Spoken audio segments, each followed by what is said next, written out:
ಬಂಧುಗಳೇ ನೋಡಿ, ಬಹುಮುಖ್ಯವಾಗಿ ನಮ್ಮ ಏನು ಈ ಒಂದು ತಲಕಾಡು ನದಿ ತೀರಕ್ಕೆ ಆಗಮಿಸ್ತಕ್ಕಂಥ ಪ್ರವಾಸಿಗರನ್ನು ಅದೆಷ್ಟೋ ಜನರನ್ನು ರಕ್ಷಣೆ ಮಾಡಿರ್ತಕ್ಕಂಥ ನಮ್ಮ ಬೋಟಿಂಗ್ನವರಿದ್ದಾರೆ. ಸೊ ಇಲ್ಲಿ ಹಂಸರಾಜ್ ಅಂದ್ಬಿಟ್ಟು ಏನು ಇಲ್ಲಿ ಕಲಿಯೂರು ಏನು ಈ ಒಂದು ಬೋಟಿಂಗನ್ನು ನಡೆಸ್ತಕ್ಕಂಥ ಒಂದು ಮುಖ್ಯಸ್ಥರು.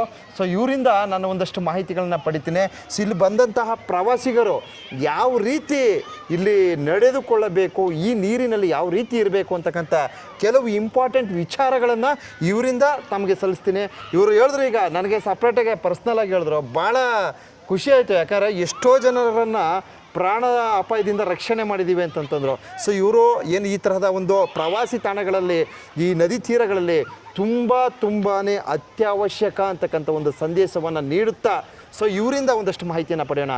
ಬನ್ನಿ ಗುರುಗಳೇ. ಸರ್ ಅಣ್ಣವ್ರ ಹೆಸರು ಹೇಳಿ ನಿಮ್ಮದು? ಹಂಸರಾಜ್ ಸರ್. ಹಂಸರಾಜ್ ಅವರು ಎಷ್ಟು ವರ್ಷದಿಂದ ಇರ್ರಿ ಅಣ್ಣ? ಸರ್ ಒಂದು 30 ವರ್ಷದಿಂದ ಇದೀವಿ ಸರ್. 30 ವರ್ಷದಿಂದ? 30 ವರ್ಷ. ಇಲ್ಲೇ ನೀವು ಊರು ಅಂದರೆ ನಿಮ್ಮದು? ಊರು ಕಲಿಯೂರು ಸರ್. ಇಲ್ಲಿರೋರೆಲ್ಲ ಕಲಿಯೂರು ಮಾಲಂಗಿರು ಸರ್. ಕಲಿಯೂರು ಮಾಲಂಗಿ ಮಾಲಂಗಿ ಗ್ರಾಮದವ್ರು. 30 ವರ್ಷದಿಂದ ಇಲ್ಲೇ ಇದೀವಿ ಸರ್. ಹೌದು. ಅಂದರೆ ಇತ್ತೀಚಿನ ದಿವಸ ಸ್ವಲ್ಪ ಇಂಪ್ರೂವ್ಮೆಂಟ್ ಆಯಿತು. ಮೊದಲೆಲ್ಲ 30 ವರ್ಷದಿಂದ ಸರ್ ಇಲ್ಲಿ ಬೆರಳೆಣ್ಕೆ ಅಷ್ಟು ಜನ ಬರ್ತಿದ್ದು. ಇದೆಲ್ಲ ಕಾಡು, ಇಲ್ಲಿ ಜನನೇ ಇರ್ಲಿಲ್ಲ ಸರ್. ಇಲ್ಲಿ ವ್ಯಾಪಾರ ಗೀಪಾರ ಏನೂ ಇರ್ಲಿಲ್ಲ. ಯಾರೋ ಒಂದಿಬ್ರು ಒಂದು ಕಳಕಾಯಿ ಗೀಳಕಾಯಿ ತಗೊಂಡ್ ಬರ್ತಿದ್ರು. ಟೀ ಅಂಗಡಿ ಏನು ಇರ್ಲಿಲ್ಲ ಸರ್. ಬೀಡಿ ಸಿಗರೇಟು ಕಡಿಪೆಟಿ ಮಡಿಕತ್ತಿದ್ರು. ಯಾರೋ ಇವತ್ತು ಬೆಳಿಗ್ಗೆಯಿಂದ ಸಾಯಂಕಾಲ ಗಂಟ ಭಾನುವಾರ ಒಂದು 50 ಸೀಟ್ ಬರ್ತಿದ್ರು ಸರ್, ಅಷ್ಟೇ. 50 ಸೀಟು. ಇವಾಗ ಶನಿವಾರ ಭಾನುವಾರ ಹೆಚ್ಚು ಕಮ್ಮಿ 5,000 to 10,000 ಜನ ಬರ್ತಾರೆ ಸರ್. ಜನ ಇದ್ದಾರೆ, ಫುಲ್ ಜನ ಬರ್ತಾರೆ ಸರ್. ಇವಾಗ ಅದೇ ನೋಡ್ದೆ, ಇವಾಗ ಮೊದಲಿದ್ದಂತಹ ಒಂದು ವ್ಯವಸ್ಥೆಗೆ ಇವಾಗಲೂ ತುಂಬಾ ಬದಲಾಗಿದೆ ಸರ್. ಬದಲಾಗಿದೆ. ಇಲ್ಲಿ ನಾನು ಒಳೆ ದಾಟ್ಕೊಂಡ್ ಬರ್ತಿದ್ದೆ, ಅವಾಗ ಬಂದಿಲ್ಲಿ ಒಂದಷ್ಟು ಫರ್ನಿಚರ್ ವರ್ಕ್ ಎಲ್ಲ ಮಾಡೋಗ್ತಿದೆ. ಆಗ ಸುಮಾರು ವರ್ಷ ಆಯ್ತು. ಬನ್ನಿ ಬಿಡೋಣ. ಸೊ ಒಳಗಡೆ ಹೋಗ್ತೀವಿ ಬಂಧುಗಳೇ. ನಮ್ಮ ಏನು ಬೋಟಿಂಗ್ ಹಂಸರಾಜಣ್ಣ ಅವ್ರ ಹತ್ರ ಒಂದಷ್ಟು ಸರ್ ಸರಿಯಾಗಿ ಕೂತ್ಕೊಂಡು ನಿಂತ್ಕೊಳ್ಳಿ. ಅದು ಜಾರತ್ತೆ, ಅದು ಹೌದಾ?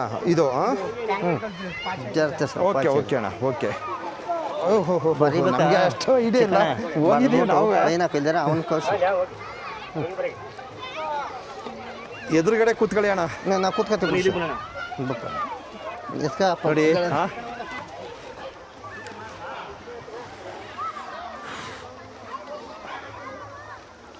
ಅಣ್ಣ ಇದು ಸೇತುವೆ ಯಾಕೋ ನಿಂತೋಗ್ಬಿಡ್ತು ವರ್ಕು ಸರ್? ಇದು ಕಳೆದ ಬಾರಿ ಸಿದ್ದರಾಮಯ್ಯ ಅವರು ಮುಖ್ಯಮಂತ್ರಿ ಆಗಿದ್ದಾಗ ಕೊನೆ ಹಂತದಲ್ಲಿ, ಅಂದ್ರೆ ಇನ್ನೇನು ಎಲೆಕ್ಷನ್ ಅನೌನ್ಸ್ ಆಗಂತ ಟೈಮಲ್ಲಿ ಇದನ್ನು ಅಪ್ರೂವಲ್ ಆಯಿತು ಸರ್. ಸರಿ ಅಪ್ರೂವಲ್ ಆಯಿತು. ಉದ್ಘಾಟನೆಯನ್ನು ಅದನ್ನ ಇದು ಮಾಡಿದ್ರು, ಗುದ್ಲಿ ಪೂಜೆ ಮಾಡಿದ್ರು. ಓಕೆ. ಮತ್ತೆ ಬಿಜೆಪಿ ಸರ್ಕಾರ ದಳ ಬತ್ತು, ಹಂಗೆ ಅದು ಪೆಂಡಿಂಗ್ ನಿಂತು ಒಂದು ಸ್ವಲ್ಪ ಕುಂಠಿತವಾಗಿ ನಡ್ಕೊಂಡು ಬಂತು ಸರ್. ಓಕೆ. ಅದರಿಂದ ಇದೇನಾಗುತ್ತೆ ಸರ್, ಇವಾಗಲೂ ಅದು ಈಗ ಮತ್ತೆ ಸಿದ್ದರಾಮಯ್ಯ ಅವ್ರು ಬಂದಾಗ ಸ್ವಲ್ಪ ಫಾಸ್ಟ್ ಆಯಿತು, ಮತ್ತೆ ಅದು ಸ್ಲೋ ಆಯಿತು ಸರ್. ನಿಂತೋಯ್ತು. ಅನುದಾನ ಕೊರತೆನೋ ಅಥವಾ ಅಲ್ಲಿ ಬರಲಿ. ಆಮೇಲೆ ಕಾಂಟ್ರಾಕ್ಟ್ಗಳು ಚೇಂಜ್ ಆಗ್ತಾ ಇದ್ರು ಸರ್. ಇಲ್ಲಿ ಮೊದಲಿದ್ದ ಕಾಂಟ್ರಾಕ್ಟ್ರೇ ಬೇರೆ. ಹೌದು. ಈಗ ಇದನ್ನ ಬದಲಾವಣೆ ಮಾಡಿದ್ದಾರೆ. ಈಗ ಬೇರೆಯವ್ರು ಟೆಂಡರ್ ಕೊಟ್ಟಿದ್ದಾರೆ. ಈಗ ಸರಿಯಾಗಿ ಫಾಸ್ಟ್ ಆಗಿ ಏನು ಮಾಡ್ತಾರೆ ಸರ್. ಮಾಡ್ತಿದ್ದಾರೆ, ಲೇಬರ್ಗಳು ಸಿಗಲ್ಲ ಅಂತ ಹೇಳ್ತಿದ್ದಾರೆ. ಅಲ್ಲ, ಇಲ್ಲಿ ಗಂಟ ಕೆಲಸ ಆಗಿ ಒಂದೇ ಒಂಚೂರು ಉಳ್ಕೊಂಡ್ಬಿಟ್ಟೈತೆ. ಕೆಲಸ ನಡೀತಿಲ್ಲ ಸರ್, ನಿಂತಿದೆ. ಅಂದ್ರೆ ಇದಕ್ಕೆ ಬೇರೆ ಕಾರಣ ಏನೂ ಇಲ್ಲ? ಬೇರೆ ಕಾರಣ ಏನಿಲ್ಲ ಸರ್. ಆಮೇಲೆ ಅಲ್ಲಿ ವಹಿಸಿದಾರಲ್ಲ, ಅವರು ಸರಿಯಾಗಿ ಕೆಲಸ ಮಾಡ್ತಿಲ್ಲ ಸರ್. ವರ್ಕ್ ಮಾಡ್ತಾ ಇಲ್ಲ. ಅಲ್ಲಿ ಅವ್ರಿಗೆ ಕೇಳಿದ್ರೆ ಲೇಬರ್ಗಳು ಸಿಗ್ತಾ ಇಲ್ಲ ಅಂತ ಹೇಳ್ತಾರೆ. ಲೇಬರ್ಗಳ ಪ್ರಾಬ್ಲಮ್ ಅಂತ ಹೇಳ್ತಾರೆ. ಸೊ ಮಾನ್ಯ ನಮ್ಮ ಕರ್ನಾಟಕ ಸರ್ಕಾರ ದಯವಿಟ್ಟು ಮಾನ್ಯ ಮುಖ್ಯಮಂತ್ರಿಗಳು ಸಿದ್ದರಾಮಯ್ಯ ಸರ್ ಅವರು ಇದ್ರ ಕಡೆ ಒಂದು ಸ್ವಲ್ಪ ಗಮನವನ್ನು ಹರಿಸಲಿ ಎಂಬಿಟ್ಟು ಈ ಸಂದೇಶವನ್ನು ಸಹ ನೀಡ್ತಾ ಇದ್ದೀನಿ. ಅದು ಇದರಿಂದ ತಾಲೂಕು ಅರ್ಧ ಅವ್ರಿಗೆ ಸೇರಿದೆ ಸರ್. ಹೌದಾ? ಸಿದ್ದರಾಮಯ್ಯ ಅವ್ರಿಗೆ ನಮ್ಮ ತಾಲೂಕಲ್ಲಿ ಟಿ.ನರಸೀಪುರ ತಾಲೂಕು ಅರ್ಧ ಅವರು ಪೂರ್ಣ ಕ್ಷೇತ್ರಕ್ಕೆ ಸೇರಿದೆ. ಆಲ್ರೆಡಿ ಈ ತಾಲೂಕು ಅವರು ಕೂಡ MLA ಅವರು ನಮ್ಮ ತಾಲೂಕ. ಸರ್ ನೋಡಿ, ಇದು ಬಿಡಿದ್ನವ್ರು ಮಾಡಿದ ಅವಘಡದಿಂದ ನಡೆದಿರೋದು. 20 ಅಡಿ ಆಳ ಇದೆ ಸರ್ ಇಲ್ಲಿ. 20 ಅಡಿ ಸರ್. ನೋಡಿ ಕೋಲ್ ನೋಡ್ಕೊಳ್ಳಿ. ಈ ಕೋಲ್ ಮೇಲೆ ತಳಪ ಒಂದ್ಸರ ನೋಡಿ ಸರ್. ಅಲ್ಲಿ 2 ಅಡಿ ಇದೆ, ಇಲ್ಲಿ 20 ಅಡಿ ಇದೆ. ನೋಡಿ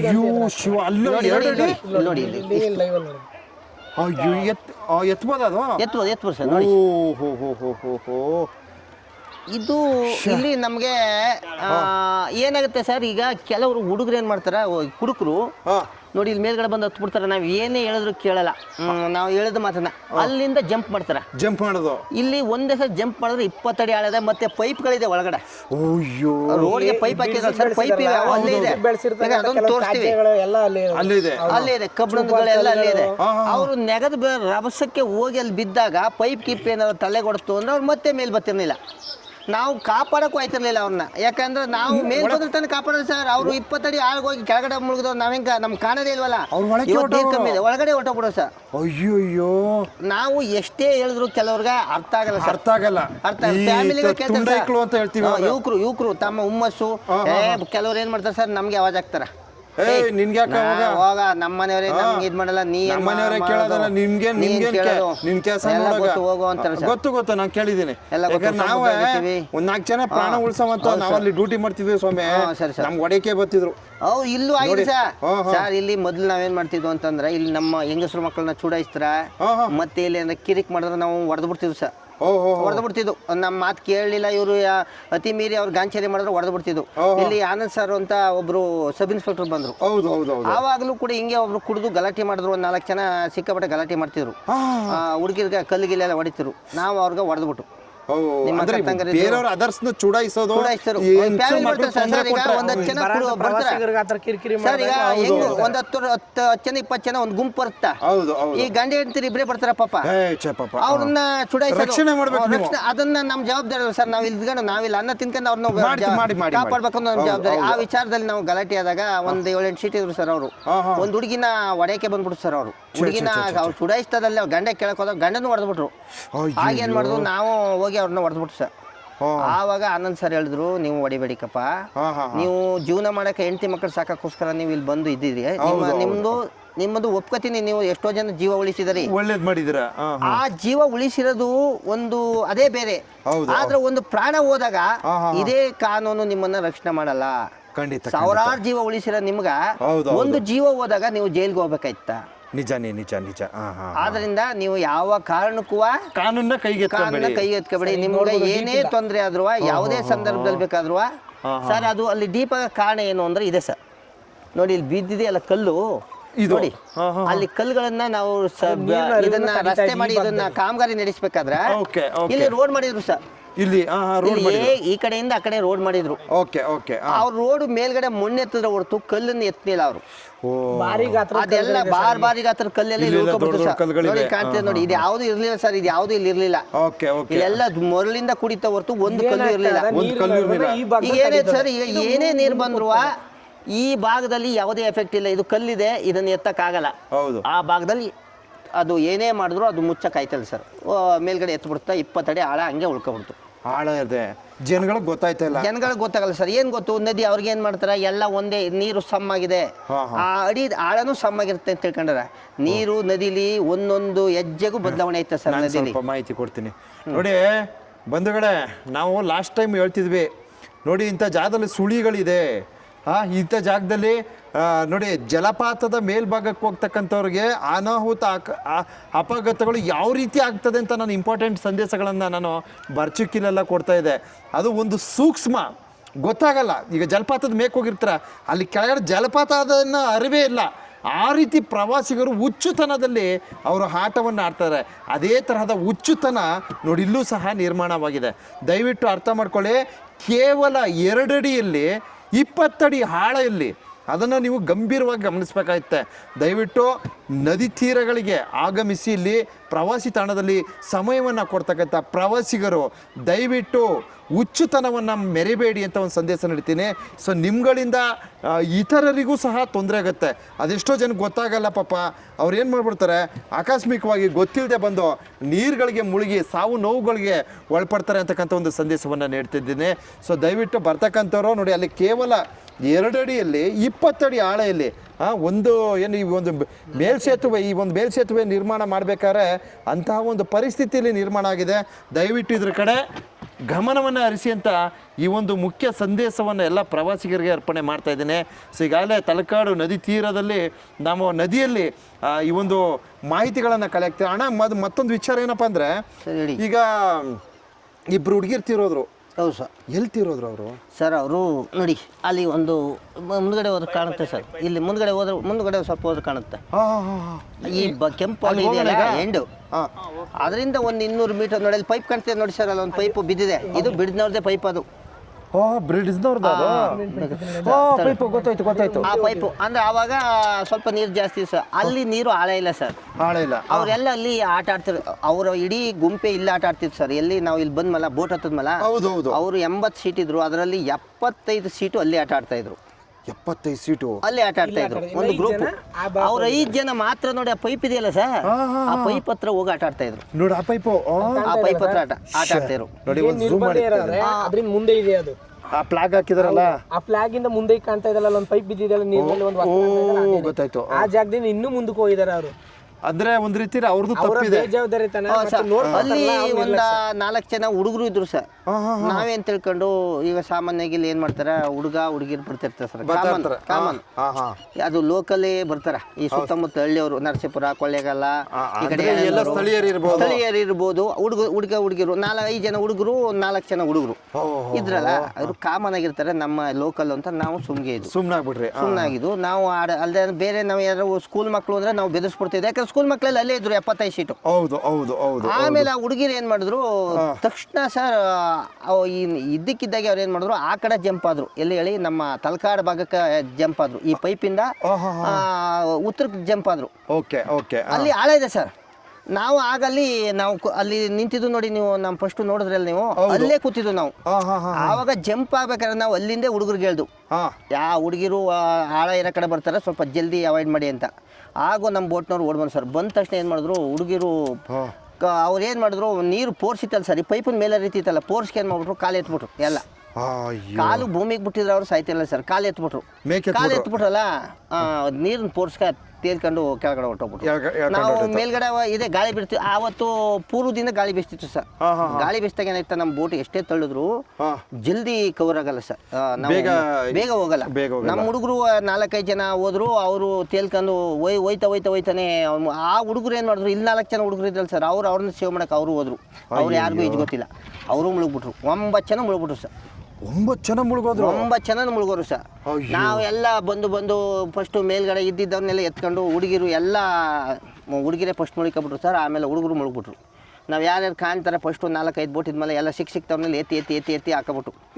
ನಮ್ಮ ಹುಡುಗರು, ಅಣ್ಣ ಕೆಳಗಡೆ ಒಂದು ಹುಡುಗಿ ಬಿದ್ದೋಗ್ಬಿಟ್ಟದ, ಎತ್ತರ ಏನೇ ಪ್ರಾಬ್ಲಮ್ ಆಗಲ್ಲ, ಉಳ್ಕೊಳ್ಳಿಲ್ಲ, ನಾವು ಎತ್ತದು ನಮ್ಮ ಕರ್ತವ್ಯ, ಎತ್ತಪ್ಪ ಅಂದ್ಬಿಟ್ಟು ಎಲ್ಲರನ್ನೂ ಎತ್ತಿಸ್ತು ಸರ್. ಆವಾಗ ಒಂದು ಹುಡುಗಿ ಏನಾಗಿದೆ ಸರ್, ಈ ತರ ನೀರಲ್ಲಿ ಗಿಡಗಳಿರುತ್ತೆ ಸರ್, ಸತ್ತೆ ಒಳಗೆ ಹೋಗಿದೆ. ನಮ್ಗೆ ಎಷ್ಟು ಜನ ಮುಳುಗಿದ್ದಾರೆ ಅಂತ ಗೊತ್ತಿಲ್ಲ. 4 ಜನ ಹುಡುಗರು, 4 ಜನ ಹುಡುಗಿರನ್ನ ಎತ್ತಕೊಂಡು ತಗೊಂಡೋಗಿ ಅಲ್ಲಿ ಬಿಟ್ಟು. ಅದರಲ್ಲಿ ಒಂದು ಹುಡುಗಿ ತುಂಬಾ ಸೀರಿಯಸ್ ಸ್ಟೇಜ್ ಇತ್ತು ಅಲ್ಲಿವರೆಗೆ ಸರ್. 3 ಜನ ಚೆನ್ನಾಗಿದ್ರು, ಒಂದು ಹುಡುಗಿ ಸೀರಿಯಸ್ ಸ್ಟೇಜ್ ಇತ್ತು. ಬದುಕೋದು ಅಸಾಧ್ಯ ಅನ್ನೋ ಮಟ್ಟಿಗೆ ಬಂದ್ಬಿಟ್ಟಿತ್ತು. ತುಂಬಾ ಇದಾಯ್ತು. ತಕ್ಷಣ ಆಸ್ಪತ್ರೆಗೆ ತಗೋಗಿ ಅಂತ ಕಳಿಸ್ತು. ಹುಡುಗರೆಲ್ಲ ಸೇಫ್ ಆಗಿದ್ರು ಸರ್, ಅಂಥದ್ದು ಏನಾಗಿರ್ಲಿಲ್ಲ. ಹುಡುಗರಿಗೆ ಏನಾಗಿರ್ಲಿಲ್ಲ. ಸ್ವಲ್ಪ ನೀರು ಕುಡ್ತಿದ್ರು, ಸುಸ್ತಾಗ್ಬಿಟ್ಟಿದ್ರು. ಅವರು ಇನ್ನೊಂದು 2 ನಿಮಿಷ ಆಗಿರೋ ಅವರು ಹೋಗ್ಬಿಡೋ ಅಂತ ಸ್ಥಿತಿಲಿ ಇದ್ರು. ಸ್ವಲ್ಪ ಲೇಟ್ ಆಗಿ ಹೋಗ್ಬಿಡು ಸರ್. ನಾವೆಲ್ಲರೂ ಎತ್ಕೊಂಡು ಬಂದು ಆಮೇಲೆ ಏನ್ ಮಾಡಿದ್ರು, ಅವ್ರು ಕೌಂಟಿಂಗ್ ಮಾಡಿದ್ರು. ಅವ್ರ ಹುಡುಗಿ ಮಕ್ಕಳನ್ನ ಕೌಂಟಿಂಗ್ ಮಾಡಿ, ನಮ್ಮಲ್ಲಿ ಇನ್ನೂ ಒಬ್ರಿಲ್ಲ. ಆಗ ನಾವು ಆ ಮಕ್ಕಳು ಕೇಳ್ದು. ಆ ಮಕ್ಕಳೆಲ್ಲ ಮಾತಾಡದಂತ ಸ್ಥಿತಿಗಿದ್ವು ಆ ಮಕ್ಕಳು. ಆಮೇಲೆ ನಮ್ಮ ಜೊತೆ ಇನ್ನೂ ಇದು ಗಿಡಗಳು ಸರ್, ನೀರಲ್ಲೇ ಹುಟ್ಟಿರ್ತ ಸರ್. ಇದು ನೀರಲ್ಲೇ ಆಳನೇ ಇರ್ಲಿಲ್ಲ ಸರ್. ನೋಡಿ, ಇಲ್ಲ ಆಳನೇ ಇಲ್ಲ ನೋಡಿ. ಇದು ಈ ಪೈಪಿನ ಮೇಲೆ ನೀರು ಹರಿದ್ರು, ಇದು ಸಾಯ ಅಂತ ಪ್ಲೇಸ್ ಅಲ್ಲ ಇದು. ನೋಡಿ ಇಲ್ಲಿ ನೀರು ಎಷ್ಟಿದೆ ಅಂದ್ರೆ ಬರೀ ಅರ್ಧ ಅಡಿನೂ ಇಲ್ಲ ಸರ್. ಇಲ್ಲಿ ಆಳ ಇಲ್ವ? ಇದು ಆಳ ಇಲ್ಲ ಸರ್, ಇಲ್ಲ ಆಳ ಇಲ್ಲ. ಇದು ಏನ್ ಮಾಡಿದ್ರು ಅವರು ಸರ್, ಇಲ್ಲಿ ಆಟ ಆಡ್ತಿದವರು, ಇಲ್ಲಿ ಆಟ ಆಡ್ಕೊಂಡು ಇಲ್ಲಿ ಎಲ್ಲೇ ಆಟ ಆಡಿದ್ರು ಅವ್ರಿಗೆ ಸಮಸ್ಯೆ ಆಯ್ತಿರ್ಲಿಲ್ಲ. ತೋರಿಸ್ತೀವಿ ನೋಡಿ. ಮುಂದ್ಗಡೆ ಸ್ವಲ್ಪ ಆ ಕಡೆ ಹೋದ್ರು, ಎಲ್ಲಿ ಆ ಕಡೆ ಉತ್ತರ ಕಡೆ ಹೋದ್ರು. ಇಲ್ಲಿಂದ ತಕ್ಷಣ ಒಂದು ರಿಮೂವ್ ತಕೊಂಡ್ರು ಅವ್ರು. ಒಂದ್ಸರಿ ನಾವು ಗ್ರೌಂಡ್ ಅಲ್ಲಿ ಬಾಲಾಟ ಆಡಕತ್ತೀವಿ ನೋಡಿ, ಆ ತರ ರಿಮೂವ್ ತಕೊಂಡ್ರು ಅವ್ರು ಒಂದೇ ಸಲ. ಒಂದ್ರಿಂದ ಒಂದು ಮಕ್ಕಳು ಬಂದದ ಏನ್ ಮಾಡೋದು, ಸಣ್ಣ ಮಕ್ಳಲ್ವಾ, ಅವ್ರಿಗೆ ಈ ನೀರಿನ ಫೋರ್ಸ್ನ ಕಂಟ್ರೋಲ್ ಮಾಡೋಂಥ ಶಕ್ತಿ ಅವ್ರಿಗಿರ್ಲಿಲ್ಲ. ಅವ್ರು ಏನು ಮಾಡೋದು, ತೇಲ್ಬಿಟ್ರು ಸರ್. ಎಲ್ಲ ಕಾಲೆತ್ಬಿಟ್ರು. ಒಬ್ರಿಗೊಬ್ರು ತೂರು ನೋಡಿ ಸರ್. ಇಲ್ಲ ಆಳ ಇದೆ, ಇಲ್ಲಿ ಆಳ ಇದೆ ನೋಡಿ. ಅಲ್ಲಿಂದ ಇನ್ನೂ ನೀರು ಜಾಸ್ತಿ ಇತ್ತು, ಅಲ್ಲಿಂದ ಈ ಕಡೆ ಬಂದ್ಬಿಟ್ರಲ್ಲ, ಪೂರ್ತಿ ರಿಮೂವ್ ಆಗ್ಬಿಟ್ರಲ್ಲ. ನೋಡಿ ಇಲ್ಲಿ ಕೆಳಗಡೆ ಹೊಂಟೋಗ್ಬಿಟ್ರು. ಹೆಚ್ಚು ಕಮ್ಮಿ ನಾವು ಈ ಬರೋರ್ಗೆ ಸ್ಥಳದಲ್ಲಿ ಅವರು ಮುಳುಗೋದು. ನಾವು ಅಲ್ಲಿಂದ ಬೋಟ್ ತಗೊಂಡ್ ಬರೋರ್ಗೆ ಸರ್ ಅಲ್ಲಿವರೆಗೂ ಹೊರಟೋದ್ರು ಸರ್. ಎಲ್ಲ ಅಲ್ಲಿವರೆಗೂ ಹೊರಟೋರು. ಈ ಸ್ಥಳಕ್ಕೆ 9 ಜನ ಹೊರಟೋದ್ರು ಅಲ್ಲಿಗ. ಆಮೇಲೆ ಎಲ್ಲರನ್ನು ಎತ್ಕೊಂಡು ಬಂದು ಅದರಲ್ಲಿ ಒಂದು ಈಗ ನೀವು ಬೋಟಿಂಗ್ ಅವ್ರು ಇಲ್ಲ ಅಂದ್ರೆ ಆಲ್ಮೋಸ್ಟ್ ಎಲ್ಲ ಕ್ಲೋಸ್ ಸರ್. ಎಲ್ಲ ಕೊನೆ ಹಂತದಲ್ಲಿ ಇದ್ರು. ಎಲ್ಲ ನಮ್ಗೇನ್ ಗಾಳಿ ಬೇರೆ ಇನ್ನೂ ಜಾಸ್ತಿ ಆಗ್ತಿತ್ತು. ಈಗ ಇಬ್ರು ತೀರೋಗಿದ್ದಾರೆ. ಇದು ಇನ್ನೂ ಒಂದು 3 ಜನ ಆಗ್ತಿತ್ತು. ಅದು ಇಬ್ರಲ್ಲಿ ಸರ್ ಅದು ಹೆಂಗಾಯ್ತು ಅಂದ್ರೆ ನಮ್ಗೆ ಹೇಳಿದ್ನಲ್ಲ counting ಇದು ಕಡಿಮೆನಾ ಅವತ್ತು ಜಾಸ್ತಿ ಇತ್ತು? ಅವತ್ತು ಜಾಸ್ತಿ ಸರ್. ಇನ್ನು ಸರ್ ಅವರು 2-2.5 ಅಡಿಲಿ ಕಾಲೆತ್ಬಿಟ್ಟಿರೋದು ಅವರು. ಓಕೆ, ಸಣ್ಣ ಮಕ್ಕಳಲ್ವಾ ಸರ್ ಅವರು? 14-15 ವರ್ಷದ ಒಂದು ನಿಮಿಷ ಒಂದು ಸ್ವಲ್ಪ ನಿಂತ್ಕೋಬೋದಾ? ನಿಂತ್ಕೊಳ್ಳಿ ಸರ್, ಏನಿಲ್ಲ ನಿಂತ್ಕೊಳ್ಳಿ ಸರ್, ಏನಿಲ್ಲ ಇಲ್ಲ ನಿಂತ್ಕೊಳ್ಳಿ ನಿಂತ್ಕೊಳ್ಳಿ ಸರ್. ನೋಡಿ ತಾವು ವೀಕ್ಷಣೆ ಮಾಡಿ. ಸೊ ಇದು ತಲಕಾಡು ಏನು ಕಾವೇರಿ ನದಿ ನೋಡಿ, ಪ್ರವಾಸಿಗರ ಒಂದು ಹುಚ್ಚುತನ, ಒಂದು ಏನಂತ ಹೇಳ್ಬೋದು, ಅವ್ರಿಗೆ ಹೇಳೋಕೆ ಅಸಾಧ್ಯ. ನೋಡಿ, ಪ್ರವಾಸಿಗರಿಗೆ ಒಂದು ಏನು ಪ್ಲಾಗನ್ನು ಇವತ್ತು ಅಲ್ಲಿ ಎಲ್ಲ ನಿರ್ಮಿಸಿ ಕೊಟ್ಟು ಅಲ್ಲೆಲ್ಲ ಒಂದು ಸೂಕ್ತ ವ್ಯವಸ್ಥೆಯನ್ನು ಕೊಟ್ಟಿದ್ದಾರೆ. ಈ ರೀತಿ ಇಷ್ಟರಲ್ಲಿ ಸೀಮಿತವಾಗಿರಿ, ಇಲ್ಲೇ ಆಟ ಆಡಿ ಅಂತ. ಸೊ ಆವತ್ತು ಒಂದು ಇಬ್ಬರು ಹುಡುಗಿರು ಸಾಯುವ ಒಂದು ಸಂದರ್ಭದಲ್ಲಿ ನೋಡಿ ಈ ಭಾಗವೆಲ್ಲ ಬಂದಿದ್ದಾರೆ. ಅರ್ಥ ಆಯ್ತಾ? ನೋಡಿ, ಇಂತಹ ಒಂದು ಹುಚ್ಚುತನವನ್ನು ಮೆರಿಬೇಡಿ ಅಂತಕ್ಕಂಥ ಒಂದು ಸಂದೇಶವನ್ನು ನಾನು ಇಲ್ಲಿ ನೀಡ್ತಾ ಇದ್ದೀನಿ. ಸಿದುವೆ ತಲಕಾಡು ಕಾವೇರಿ ನದಿ ಇಲ್ಲಿ ನೋಡೋಕ್ಕೆ ಎಷ್ಟು ಚೆನ್ನಾಗಿದೆ, ಅಷ್ಟೇ ಅಪಾಯವೂ ಸಹ ನೀವು ಮಾಡ್ಕೊಂಡ್ರೆ ಖಂಡಿತವಾಗ್ಲೂ ಉದ್ಭವ ಆಗುತ್ತೆ ಅಂತಕ್ಕಂಥ ಸಂದೇಶವನ್ನು ನೀಡ್ತಾ ಇದ್ದೀನಿ. ನೋಡಿ, ಪ್ರವಾಸಿಗರಿಗೆ ಅವ್ರಿಗೆ ಅವಶ್ಯಕತೆ ಇರಲಿಲ್ಲ, ಇಲ್ಲಿ ತನಕ ಬರ್ತಕ್ಕಂಥ ಒಂದು ಅವಶ್ಯಕತೆ ಇರಲಿಲ್ಲ. ನೀರು ಅವತ್ತು ನೀರು ಜಾಸ್ತಿನೂ ಇತ್ತಂತೆ. ಸೊ ಈಗ ನಮ್ಮ ಅಣ್ಣವರು ಏನೋ ಬೋಟಿಂಗ್ ನಡೆಸ್ತಕ್ಕಂಥ ಇಲ್ಲಿ ಎಲ್ಲ ಒಂದು ಕಾರ್ಯವನ್ನು ನಿರ್ವಹಣೆ ಮಾಡ್ತಕ್ಕಂಥವ್ರು ಇಲ್ಲಿ ಒಂದು ಇಂಪಾರ್ಟೆಂಟ್ ವಿಚಾರಗಳನ್ನು ತಿಳಿಸ್ತಾ ಇದ್ದಾರೆ. ಸೊ ಹೆಚ್ಚಿನ ಮಾಹಿತಿಯನ್ನು ನೀಡ್ತೀನಿ ಬಂಧುಗಳೇ, ದಯವಿಟ್ಟು ನಿರೀಕ್ಷಿಸಿ. ಸೊ ಏನು ಈ ಒಂದು ಕಾವೇರಿ ನದಿ ಅಂದರೆ ನೀರಿಗೆ ಆಗಮಿಸ್ತಕ್ಕಂಥವ್ರು ಏನೆಲ್ಲ ಅಗತ್ಯ ಕ್ರಮಗಳನ್ನು ಪಡೆಯಬೇಕು, ಇದ್ರ ಬಗ್ಗೆ ಇನ್ನೂ ಹೆಚ್ಚಿನ ವಿಚಾರಗಳನ್ನು ತಲುಪಿಸ್ತೇನೆ. ದಯವಿಟ್ಟು ಮುಂದಿನ ವಿಡಿಯೋ ವೀಕ್ಷಣೆ ಮಾಡಿ. ಹಾಗೆ ಈ ಒಂದು ತಲಕಾಡು ಏನು ಈ ಒಂದು ನೀರಿನ ಪ್ರದೇಶಗಳಲ್ಲಿ ಆಟವನ್ನು ಆಡಬೇಕಾದ್ರೆ ಏನೆಲ್ಲ ಅಗತ್ಯವನ್ನು ಕ್ರಮಗಳನ್ನು ತೆಗೆದುಕೊಳ್ಬೇಕು ಅಂತಕ್ಕಂಥ ಒಂದು ವಿಚಾರವಾಗಿ ಮುಂದಿನ ವಿಡಿಯೋ ಮತ್ತು ಹಿಂದಿನ ವಿಡಿಯೋ ವಾಚ್ ಮಾಡಿ ಅಂತ ಹೇಳ್ತಾ ಈ ವಿಡಿಯೋನ ಇಲ್ಲಿಗೆ ಅಂತ್ಯಗೊಳಿಸ್ತಾ ಇದ್ದೀನಿ.